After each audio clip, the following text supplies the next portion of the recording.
Cease fire पर पाकिस्तान के इस्लामाबाद में होने वाली बातचीत के लिए ईरान पहुंचा ही नहीं। ईरान ने यह फैसला लेबनान में इजरायल के हमलों की वजह से लिया। यह बताया गया कि ईरान का कोई डेलीगेशन इस्लामाबाद नहीं गया। साफ कह दिया ईरान ने कि जब तक लेबनान में सीज फायर लागू नहीं होता वो अमेरिका के साथ बातचीत नहीं करेगा, मीटिंग में शामिल नहीं होगा, किसी भी तरह के समझौते की बात तो भूल ही जाई। ईरान का कहना है कि उसकी दो शर्तें पूरी नहीं हुई। एक, लेबनान में हमले नहीं रोके गए। दूसरा, विदेशों में जब्त की गई ईरान की संपत्ति छोड़ने पर कोई बात नहीं हुई।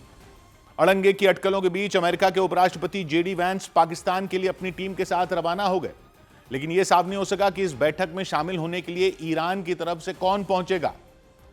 अमेरिका के अखबार द वॉल स्ट्रीट जर्नल ने खबर दी कि ईरान की तरफ से एक डेलीगेशन इस्लामाबाद पहुंच चुका है। अमेरिकी अखबार ने तो नाम भी बता दिए कि ईरान की तरफ से बातचीत के लिए वहां की संसद के स्पीकर मोहम्मद बागर गालिबाफ और विदेश मंत्री अब्बास अराक्ची इस्लामाबाद पहुंच गए। लेकिन ईरान के मीडिया ने इस खबर को पूरी तरह फेक न्यूज बताया। ईरान के विदेश मंत्रालय के प्रवक्ता इस्माइल बागर ने भी इस पर मोहर लगाई। बताया कि पाकिस्तान ने अमेरिका के साथ बातचीत के लिए न्योता तो जरूर भेजा है, लेकिन वहां जाना है नहीं जाना है, बातचीत में शामिल होना है नहीं होना है, यह अभी तय नहीं हुआ है। उन्होंने साफ कहा कि बातचीत तभी होगी जब अमेरिका अपने सीज फायर के वादे को पूरा करेगा। जो वादे थे उनमें वो पूरा करेगा। लेबनान में इजरायल के हमले रुकेंगे। 8 अप्रैल को अमेरिका और ईरान ने 2 हफ्ते के युद्ध विराम की घोषणा की थी। हथियार रखकर बातचीत के जरिए मसले का हल निकालने पर सहमति जताई थी। तय हो गया कि दोनों देशों के नेताओं की टीम पाकिस्तान में मिलेगी। इस्लामाबाद में एक हाई लेवल बैठक होगी। अमेरिका के मीडिया में तो पाकिस्तान जाने वाली टीम के नाम की चर्चा भी शुरू हो गई। अमेरिका की तरफ से उपराष्ट्रपति जेडी वैंस का नाम सबसे ऊपर बताया गया। वो रवाना भी हो गए। उनके साथ स्टीव विटकॉफ और ट्रंप के दामाद जैरेड कुशनर का नाम भी इस्लामाबाद जाने वाली टीम में शामिल बताया गया। जबकि ईरान की तरफ से वहां की संसद के स्पीकर मोहम्मद बागर गालिबाफ और विदेश मंत्री अब्बास अराक्ची का नाम बातचीत में शामिल होने वाले नेताओं में बताया गया। अमेरिका के मीडिया ने यह भी जानकारी दे दी कि ईरान का जो प्रतिनिधिमंडल बातचीत के लिए आने वाला है वो इस्लामाबाद पहुंच चुका है। लेकिन ईरान का मीडिया ने कहा कि यहां से नेताओं की कोई टीम इस्लामाबाद गई ही नहीं। मसला फंसा लेबनान में हो रहे हमलों का। ईरान ने शर्त रख दी कि बातचीत में वो तभी शामिल होगा जब लेबनान में हमले रुकेंगे। अमेरिका पर आरोप लगाया उसने, विश्वासघाती तक बताया।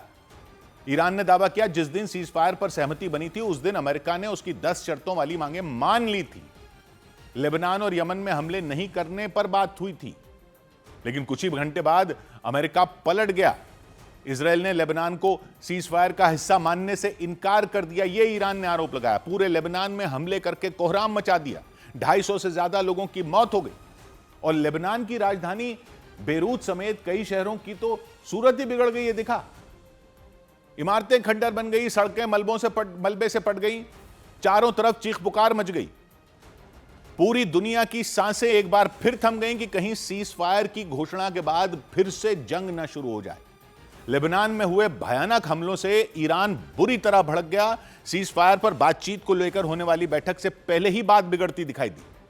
ईरान ने आरोप लगा दिया कि अमेरिका अपने वादे पर कायम नहीं रहा और ईरान ने इसी गुस्से में स्ट्रेट ऑफ हॉर्मूज को पूरी तरह खोलने से भी मना कर दिया।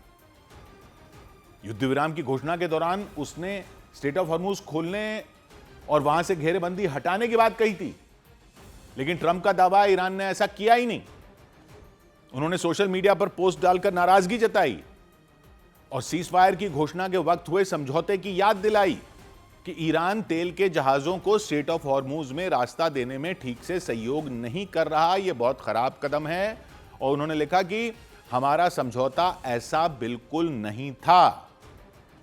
अमेरिका के उपराष्ट्रपति जेडी वैंस ने ईरान को चेतावनी भी दी थी इससे पहले कि अगर ईरान को लेबनान के मुद्दे पर सीज फायर तोड़ना है तो वो उसके लिए स्वतंत्र है, लेकिन ये उसकी बहुत बड़ी गलती होगी। मतलब 40 दिन की जंग के बाद दोनों पक्ष युद्ध विराम के लिए राजी तो हुए, लेकिन दोनों के नेताओं में तलखियां कम नहीं दिखी। लेबनान में हुए हमलों से ईरान भड़क गया और अमेरिका पर धोखा देने के आरोप लगा दिए। तो अमेरिका ने दावा कर दिया कि लेबनान इस सीज फायर का मुद्दा था ही नहीं। यानी बैठक से पहले ही बात बिगड़ती चली गई और पाकिस्तान के इस्लामाबाद में होने वाली बैठक के टलने की भी अटकलें लगनी शुरू हो गई। और इसमें फिर ईरान के मीडिया ने जानकारी दी कि ईरान से नेताओं का दल इस्लामाबाद पहुंचा ही नहीं। इस्लामाबाद में इस हाई लेवल बैठक को लेकर तैयारियां तो जोर शोर से शुरू कर दी गई। सेरीना होटल को किसी किले में तब्दील कर दिया गया। पाकिस्तान का यह होटल इस्लामाबाद के रेड जोन में मौजूद है। मतलब ये इस्लामाबाद का वो खास हिस्सा है जहां पाकिस्तान की सबसे अहम सरकारी इमारतें हैं। सुरक्षा बहुत ज़्यादा सख्त होती है, आम लोगों के आने जाने पर वहां रोक रहती है। होटल के ठीक बगल में पाकिस्तान के विदेश मंत्रालय का दफ्तर है। कई देशों के दूतावास भी वहीं हैं, कई दूसरे मंत्रालयों के ऑफिस भी वहीं हैं। इसलिए पहले से ही वहां सुरक्षा के बेहद कड़े इंतजाम रहते हैं। लेकिन अमेरिका और ईरान के बीच होने वाली बैठक को लेकर सुरक्षा तो और तगड़ी कर दी गई। पूरी तरह इस रेड जोन को सील कर दिया गया। चप्पे चप्पे पर पुलिस वाले तैनात कर दिए गए। होटल को ही खाली करा लिया गया। पुलिस के अलावा पाकिस्तान की सेना ने भी सुरक्षा के लिए मोर्चा संभाल लिया। और सेरीना होटल जहां यह होने वाला है बातचीत, सुरक्षा इंतजाम का जायजा लेने के लिए वहां खुद पाकिस्तान के पीएम शहबाज शरीफ पहुंच गए। उन्होंने अफसरों से बात की, सेना को अलर्ट मोड में रहने का आदेश दिया। पूरे इस्लामाबाद में लॉकडाउन जैसे हालात दिखे। कई सड़कों को आम लोगों के लिए बंद ही कर दिया गया। बच्चों की परीक्षाएं थीं, वो रद्द कर दी। इस्लामाबाद में सेरीना होटल के आसपास करीब 10,000 पुलिस वालों को तैनात कर दिया गया।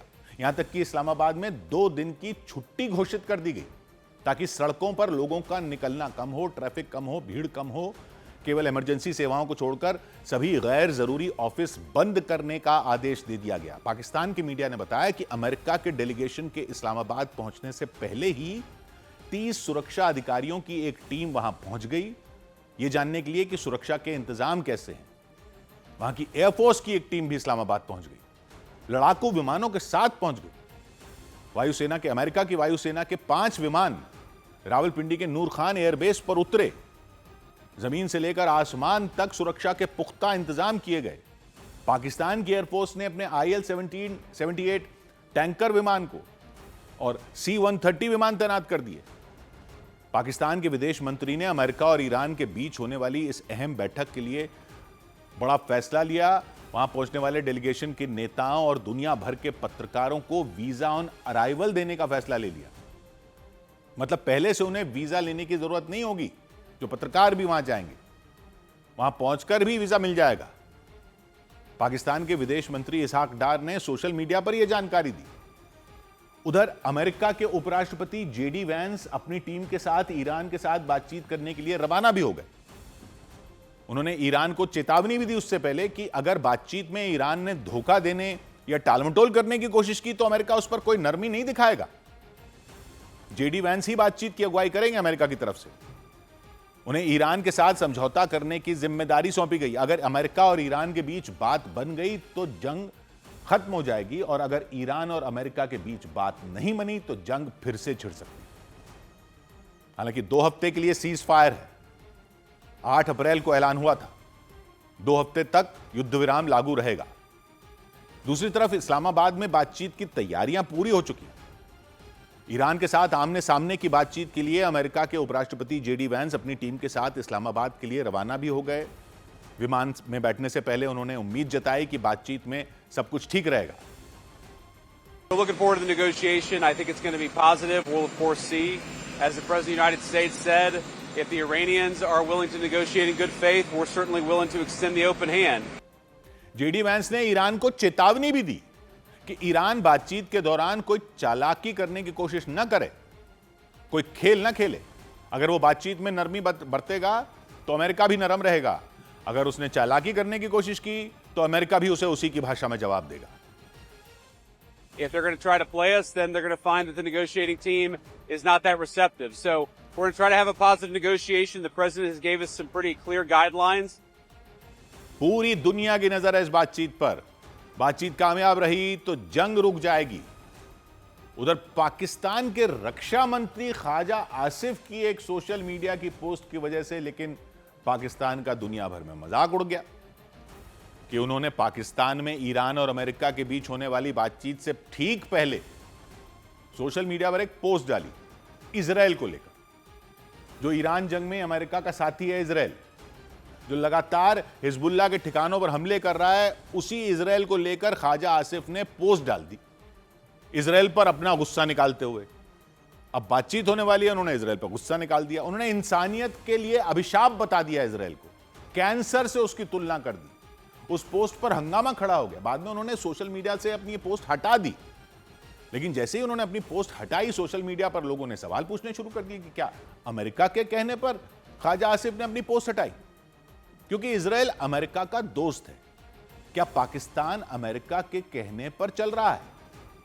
दूसरी तरफ इजराइल पाकिस्तान पर भड़क गया, उसने उसे आतंकी देश बता दिया और सवाल उठाया कि शांति समझौते में पाकिस्तान पर भरोसा कैसे करें, जो अमेरिका और ईरान के बीच होने वाली बातचीत में बिचौलिए की भूमिका निभाने की कोशिश कर रहा है, दुनिया के सामने शांति दूत के तौर पर खुद को पेश कर रहा है, बताते नहीं थक रहा। उसने अमेरिका और ईरान को बातचीत के लिए मना लिया, एक टेबल पर ले आया, तो उसके ख्वाजा आसिफ सोशल मीडिया पर इजराइल के खिलाफ ये पोस्ट डाल रहे हैं, तो पाकिस्तान की मुसीबत बढ़ गई।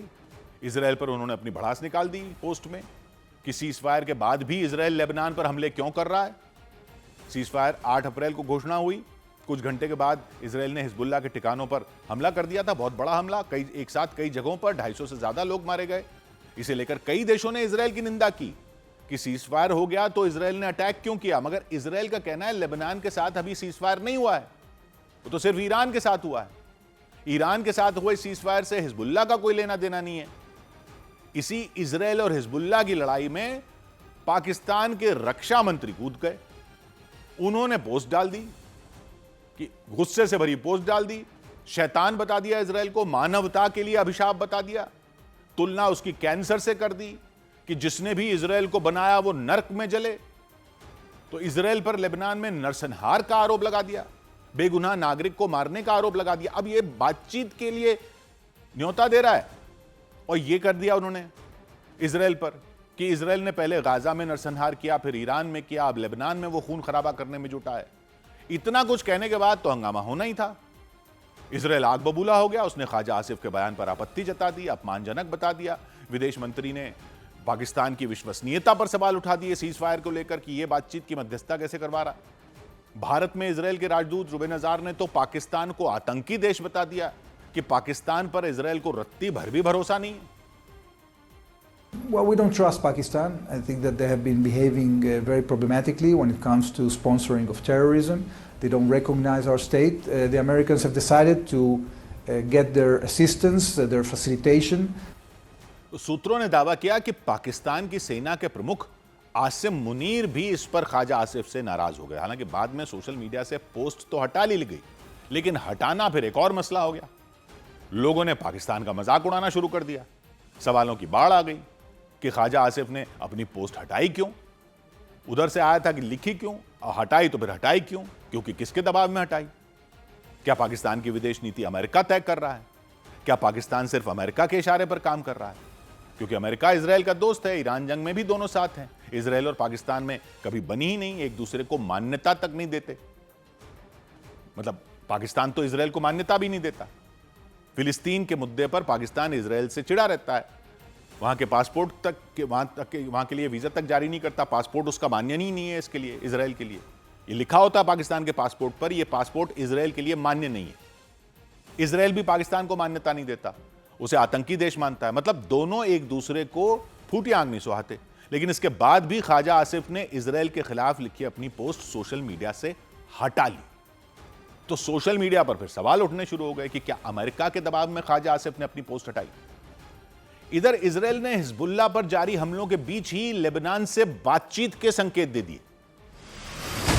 दक्षिण लेबनान में हिजबुल्लाह से जारी जंग के बीच इजराइल ने लेबनान से बातचीत करने के संकेत दिए। खबरों के मुताबिक दोनों देशों के बीच होने वाली बातचीत में सीजफायर और मौजूदा हालात पर चर्चा की जाएगी। लेबनान में इजराइल के हमलों के जवाब में हिजबुल्लाह के लड़ाकों ने एक बार फिर उत्तरी इजराइल पर रॉकेटों की बारिश कर दी। आबादी वाले इलाकों पर हुए इस हमले के बाद वहां राहत बचाव का काम तेज कर दिया गया। हिजबुल्लाह ने इजराइल के उत्तरी हिस्से में मौजूद स्फात नाम के शहर पर भी रॉकेट दागे। एक रॉकेट तो वहां गाड़ियों की एक पार्किंग में आकर फट गया। हालांकि गनीमत यह रही कि इस हमले में किसी के भी घायल होने की खबर नहीं आई। उधर अमेरिका के टीवी चैनल सीबीएस न्यूज ने एक रिपोर्ट दी कि डोनाल्ड ट्रंप युद्ध विराम में ईरान के साथ साथ लेबनान को भी शामिल करने के लिए तैयार थे, लेकिन नेतन्याहू से एक फोन कॉल हुई और उसने एक सारा खेल पलट दिया। ट्रंप के रुख को उस फोन कॉल ने बदल दिया। नेतन्याहू के कहने पर वो भी मान गए कि लेबनान को सीज फायर में नहीं रखा जाए, बाहर रखा जाए। अब यह खबर तब आई जब इजराइल के मीडिया में वहां का चुनावी सर्वे दिखाया जाने लगा। इजराइल में चुनाव होने वाले हैं, उसमें सर्वे आया कि इजराइल के 80% लोग हिजबुल्लाह पर हमले रोकने के पक्ष में ही नहीं है। इसीलिए लेबनान पर हो रहे हमलों को इजराइल की राजनीति से भी जोड़कर देखा जाने लगा कि भाई ये इसलिए हो रहे हैं क्योंकि इजराइल में तो राजनीति, अभी चुनावों का टाइम चल रहा है। युद्ध विराम की घोषणा से कुछ देर पहले ये रिपोर्ट आई कि नेतन्याहू से बात की ट्रंप ने फोन पर, हर एक मुद्दे पर चर्चा की कि नेतन्याहू की इसी फोन कॉल ने लेबनान में शांति के रास्ते में रोड़ा डाल दिया, ये रिपोर्ट कह रही है। सीज फायर होते ही पूरे पश्चिम एशिया में बमबारी थम गई, ईरान में हमले रुक गए, इराक में हमले रुक गए, कतर में रुक गए, कुवैत में रुक गए, बहरीन में रुक गए, यूएई में रुक गए, सऊदी अरब में रुक गए, लेकिन लेबनान में जारी रहे। इजराइल के हमले जारी रहे, जारी नहीं रहे और तेज कर दिए। बमबारी की रफ्तार दुगनी कर दी इजराइल ने, पूरी ताकत लेबनान में ही झोंक दी। हिजबुल्लाह के ठिकानों पर बारूद की आग बरसाने में जुट गए। लेबनान के दक्षिणी इलाकों से लेकर उसकी राजधानी बेरूत तक हमले जारी रहे, लेकिन इजराइल के इन हमलों ने ईरान को भड़का दिया। उसने युद्ध विराम के उल्लंघन का आरोप लगा दिया इस पर कि भाई जो बात तय हुई थी उससे पलटने का आरोप लगा दिया, क्योंकि ईरान का कहना है कि उसने युद्ध विराम के लिए ट्रंप के सामने 10 शर्तों वाला जो प्रस्ताव रखा था उसमें लेबनान का भी जिक्र था। लेबनान में भी हमले रोकने की शर्त रखी गई थी ट्रंप के सामने। इसी के बाद ईरान हमले रोकने के लिए तैयार हुआ था। जंग में मध्यस्थता करा रहे पाकिस्तान में भी ने भी दुनिया को यही बताया कि पूरे पश्चिम एशिया में सीज फायर लागू होगा, लेबनान में भी। पाकिस्तान के पीएम ने तो बाकायदा लेबनान का नाम लेकर एक सोशल मीडिया पोस्ट की थी कि वहां भी लड़ाई फौरन रोक दी जाएगी, लेकिन ऐसा हुआ नहीं। इजराइल ने हमलों का सिलसिला जारी रखा। पहले नेतन्याहू ने कहा कि लेबनान सीज फायर का हिस्सा ही नहीं है, बाद में अमेरिका ने भी यही बात कह दी, उसने भी कह दिया लेबनान पर तो कोई बात ही नहीं हुई थी, लेबनान युद्ध विराम से बाहर है। हालांकि रिपोर्ट बताती है कि ट्रंप लेबनान में भी लड़ाई रोकने के पक्ष में थे। अब ये सीबीएस न्यूज की रिपोर्ट है। वो चाहते थे सीज फायर के दौरान जब समझौते पर बात हो तो लेबनान में भी धमाकों की आवाज बंद रहे, लेकिन इस रिपोर्ट के मुताबिक नेतन्याहू की फोन कॉल के बाद ट्रंप का फैसला बदल गया था, उनका रुख बदल गया था। वो लेबनान को युद्ध विराम का हिस्सा न बनाए जाने के लिए राजी हो गए थे। इसीलिए इजराइल की सेना ने ईरान में तो हमले रोक दिए, लेकिन लेबनान में तबाही जारी रखी। लेकिन मुसीबत तब बढ़ गई जब इजराइल के हमलों की वजह से सीज फायर पर ही खतरा मंडराने लग गया, क्योंकि ईरान ने साफ कह दिया कि जब तक लेबनान में भी हमले नहीं रुकेंगे तब तक बातचीत करने का कोई मतलब नहीं है। उसने दोबारा जंग शुरू करने तक की धमकी दे डाली। हालांकि लेबनान में हो रहे हमलों से सिर्फ ईरान ही नहीं भड़का, दुनिया के कई देश इस मामले में इजराइल के खिलाफ हो गए। लेबनान पर इजराइल के हमलों की उन्होंने निंदा की। जर्मनी ने, फ्रांस ने, कई देशों ने खुलकर कहा लेबनान में चल रही लड़ाई रुकनी चाहिए, वहां भी युद्ध विराम होना चाहिए, क्योंकि आरोप है कि इजराइल के हमलों का शिकार बेगुनाह लोग भी हो रहे हैं, उनकी भी जान जा रही है, मकान टूट रहे हैं, स्कूलों पर हमले हो रहे हैं, अस्पतालों पर हो रहे हैं, सड़कें तबाह हो रही हैं, गाड़ियां बर्बाद हो रही हैं, लाखों लोग तो बेघर हो चुके हैं। इस सब के बीच बेंजामिन नेतन्याहू के एक आदेश के बाद लेबनान में भी हमले रुकने की उम्मीद लगाई जाने लगी। नेतन्याहू ने अपनी कैबिनेट को आदेश दिया कि लेबनान के साथ वार्ता शुरू की जाए, उससे सीधी बातचीत की तैयारी की जाए। लेकिन इजराइल के पीएम ने यह भी साफ किया कि लेबनान में जो सैन्य ऑपरेशन चल रहा उसे रोका नहीं जाए। हिजबुल्लाह के ठिकानों पर मिसाइलों की बारिश होती रहेगी, मतलब लेबनान की धरती पर बारूद बरसता रहेगा।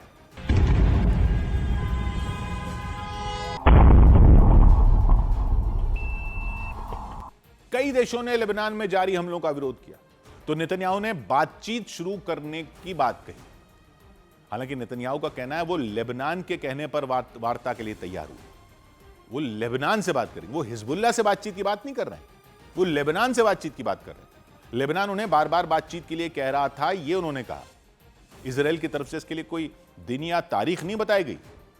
बातचीत होगी तो कब होगी, कहां होगी, इजराइल में होगी, लेबनान में होगी, किसी तीसरे देश में होगी, कौन कौन इसमें शामिल होगा, कुछ नहीं बताया गया। लेकिन नेतन्याहू ने एक बात साफ साफ कह दी, वो कि बातचीत के दौरान भी लेबनान में इजराइल की सेना नहीं रुकेगी, वो हिजबुल्लाह के ठिकानों को तो चुन चुनकर सफाया उनका करती रहेगी। इस बातचीत का मकसद यह होगा कि हिजबुल्लाह के लड़ाकों को हथियार डालने के लिए मजबूर किया जाए, ताकि लेबनान और इजराइल के बीच दोबारा शांति कायम की जा सके। लेकिन फिर ब्रिटेन के मीडिया ने एक और खबर दी कि लेबनान की सरकार सीज फायर से पहले कोई वार्ता नहीं चाहती। और उसने दो टूक कह दिया है कि बातचीत और बमबारी एक साथ नहीं चल सकती। यानी इजराइल को बातचीत करनी है तो पहले उसे लेबनान पर हमले रोकने होंगे, ये लेबनान की सरकार ने कहा। इस सब के बीच रिपोर्ट है कि इजराइल और लेबनान की वार्ता अमेरिका में हो सकती है अगले हफ्ते। ये एक अलग रिपोर्ट आई, इसकी कोई आधिकारिक घोषणा नहीं की गई। इधर सीज फायर के बाद इजराइल के कई न्यूज चैनलों ने मिलकर जंग को लेकर एक सर्वे किया कि युद्ध से इजराइल को क्या हासिल हुआ। अब वहां आम चुनाव होने वाले हैं, उससे पहले यह सर्वे आया। इसने प्रधानमंत्री बेंजामिन नेतन्याहू की मुश्किलें और बढ़ा दी, क्योंकि सर्वे कहता है वहां के ज्यादातर लोग युद्ध विराम के फैसले से संतुष्ट नहीं है। उनके मन जंग से पहले ईरान को लेकर जो चिंताएं थी उनके मन में, वो पूरी तरह खत्म ही नहीं हो पाई। उन्हें जंग में नेतन्याहू के फैसले पर उतना भरोसा नहीं रहा। करीब 80% लोग हिजबुल्लाह के साथ युद्ध जारी रखने के भी पक्ष में दिखे। इजराइल के प्रधानमंत्री की परेशानी अब यह है कि अगर वो लेबनान में जंग जारी रखते हैं तो अंतर्राष्ट्रीय दबाव है, वहां भी सीज फायर कर दें या बातचीत करने की कोशिश करते हैं तो उनके अपने देश के लोग नाराज हो सकते हैं। अब इसी साल वहां आम चुनाव होने हैं, अक्टूबर से पहले चुनाव की प्रक्रिया पूरी हो सकती है और नेतन्याहू चुनाव से पहले अपने लोगों को नाराज करना नहीं चाहेंगे। कई न्यूज चैनलों ने मिलकर वहां पर यह जानने की कोशिश की कि लोगों का मूड क्या है, जंग को लेकर उनके क्या विचार हैं, वो क्या सोचते हैं। इजराइल के चैनल 12 और चैनल 13 नाम के न्यूज चैनल हैं, उनके समेत कई दूसरे मीडिया संस्थानों ने मिलकर यह सर्वे किया कि युद्ध में इजराइल ने क्या हासिल किया, जितने भी अहम मुद्दे थे क्या वो सुलझ पाए, क्या इजराइल अपने सामने आने वाले खतरों को दूर करने में सफल रहा। सभी सवालों के जवाब लोगों से पूछे गए। ज्यादातर लोगों ने सीज फायर को लेकर चिंता जताई। उनका यह मानना है इजराइल ने 40 दिन तक ईरान से युद्ध तो लड़ा, लेकिन वो मकसद पूरा नहीं हो पाया जिसके लिए जंग शुरू की गई थी। उन्हें लग रहा है इजराइल ने युद्ध में जो कुछ हासिल किया वो उतना मजबूत या भरोसेमंद नहीं है, स्थायी नहीं है। ईरान आने वाले दिनों में फिर से इजराइल के लिए बड़ा खतरा बन सकता है। तो सर्वे के मुताबिक करीब 58% लोगों ने ईरान के साथ सीज फायर पर ही शक जता दिया और नेतन्याहू के फैसले के साथ नहीं दिखे। 79% लोग ये चाहते हैं कि इजराइल की सेना लेबनान में हिजबुल्लाह के खिलाफ जंग जारी रखे। यानी ईरान के साथ तो जंग कुछ दिन के लिए रोकी जा सकती है, लेकिन हिजबुल्लाह के खिलाफ लड़ाई जारी रहनी चाहिए। अब नेतन्याहू की मुश्किल यहीं से शुरू होती है।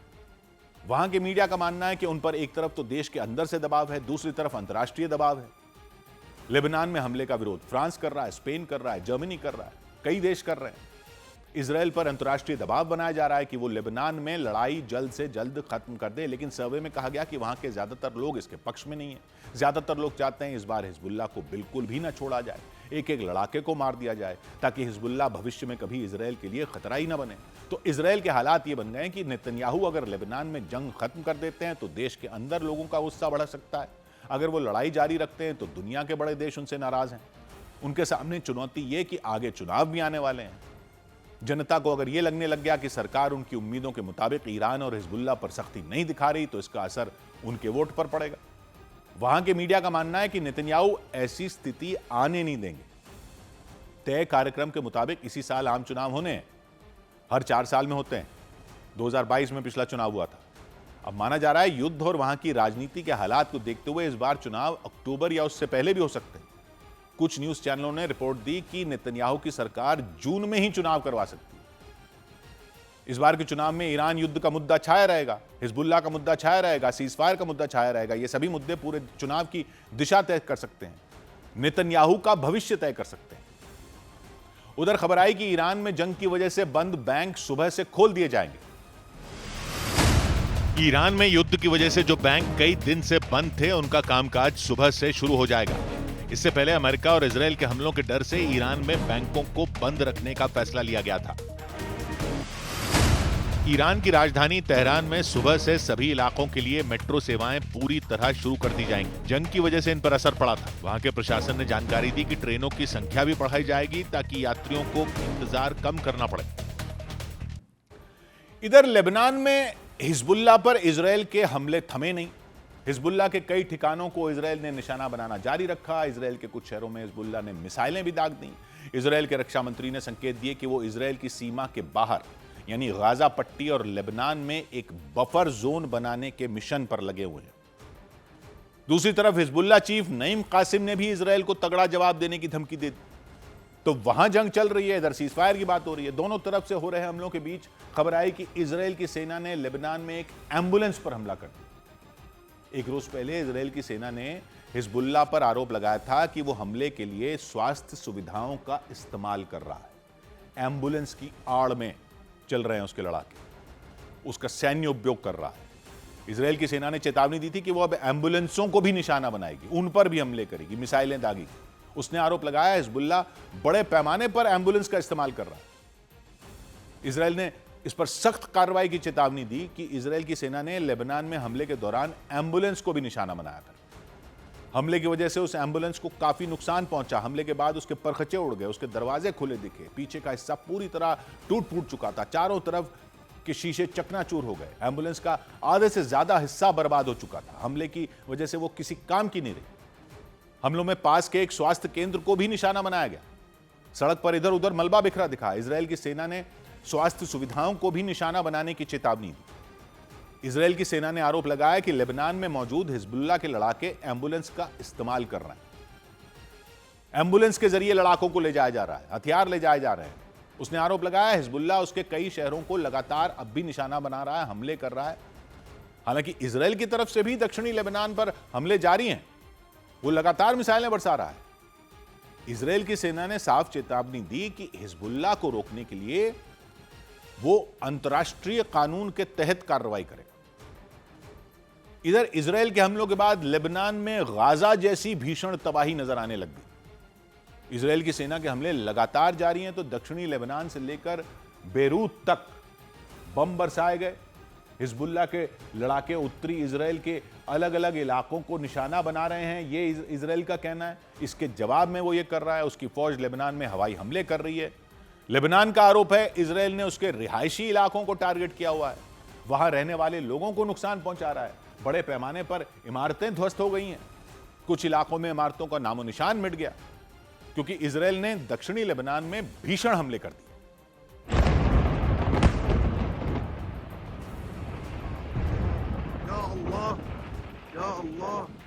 दक्षिणी लेबनान का नब्ती इलाका हमले से दहल उठा। वहां रिहायशी इमारतों पर हवाई हमला हुआ। हवाई हमला होते ही जोरदार धमाका हो गया। धमाके की आवाज इतनी तेज थी कि कई किलोमीटर दूर का इलाका भी थर्रा उठा।